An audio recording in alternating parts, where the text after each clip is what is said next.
कर दे। नो तो कोई नहीं है, ऐसी ऐसे। मध्य प्रदेश सरकार ने आज अपना कर्मचारी विरोधी चेहरा सदन के अंदर स्पष्ट करने का काम कर दिया। एक सवाल पूछा गया था जो पेज नंबर 83 पे 103 नंबर पे, क्या वित्त मंत्री ये बताने की कृपा करेंगे कि क्या 2005 के बाद शासकीय सेवा में नियुक्त हुए अधिकारी कर्मचारियों को अन्य राज्यों की भांति पुरानी पेंशन बहाली किए जाने की शासन स्तर पर प्रस्ताव तैयार किया जा रहा है? यदि हाँ तो कब तक घोषणा की जाएगी, और यदि नहीं तो क्यों? तो वित्त मंत्री जी ने स्पष्ट करा है कि ऐसा कोई प्रस्ताव विचाराधीन नहीं है। मतलब स्पष्ट रूप से बीजेपी सरकार कह चुकी है, जो पूरे देश के अंदर कांग्रेस शासित राज्यों के अंदर पुरानी पेंशन बहाली की योजना लागू हो चुकी है, और हम स्पष्ट कर चुके हैं कि जिस जिस प्रदेश में कांग्रेस की सरकार आएगी वहां पे पुरानी पेंशन की बहाली होने का काम होगा।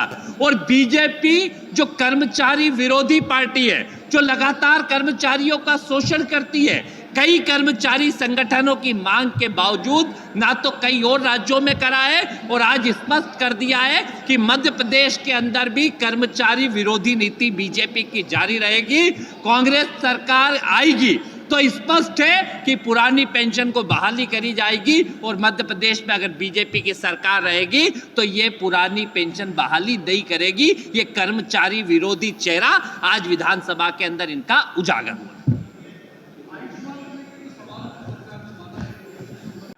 एक लूट सके तो लूट योजना चल रही है। आयुष्मान के नाम पे जो भ्रष्ट कर्मचारी, जो कई स्वास्थ्य माफिया और माफिया तंत्र को संरक्षण देने वाली सरकार आम जनता के स्वास्थ्य के साथ खिलवाड़ करती है।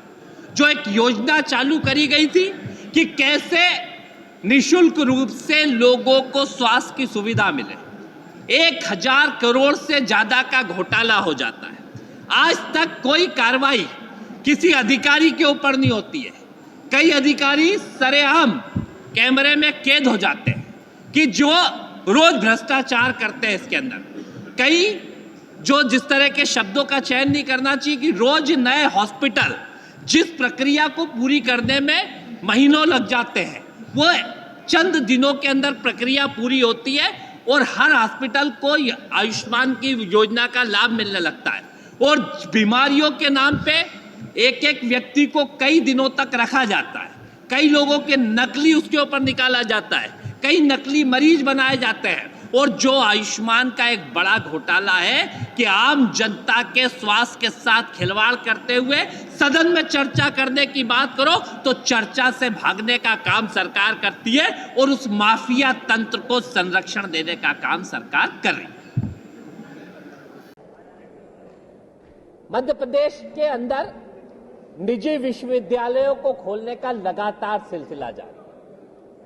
वो निजी विश्वविद्यालय जिनकी स्थापना करी गई थी कि कैसे अच्छी गुणवत्तापूर्ण शिक्षा मिले, सस्ती शिक्षा मिले, रोजगार मुखी शिक्षा मिले, पर मध्य प्रदेश के शिक्षा माफिया तंत्र की हालत ये होगी कि सरकार शिक्षाविदों की जगह शिक्षा माफिया बनाने की ओर जोर देने लगी। जो पहले कहावत थी कि कई राज्यों की पुलिस डॉन को ढूंढती है, आज की तारीख में कई राज्यों की पुलिस यहां पे छापे डालती है कि नकली डिग्रियों देने वाले 4 साल के कोर्स 1 साल में कंप्लीट हो जाते हैं, कई ज्यादा नंबर दिए जाते हैं।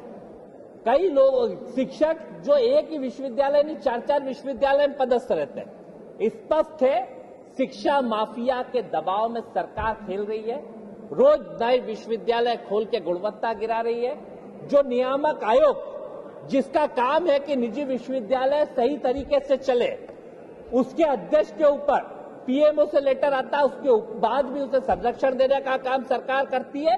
पूरी तरीके से मध्य प्रदेश सरकार जैसे व्यापम में मध्य प्रदेश के नौजवानों के भविष्य का कत्लेआम किया था, वैसे ही निजी विश्वविद्यालयों के माध्यम से मध्य प्रदेश के नौजवानों के भविष्य का कत्लेआम करने का काम कर रही है। और कैसे माफिया तंत्र के हाथ में शिक्षा दी जाए, सिर्फ इसी ओर ध्यान देने का काम कर रही है।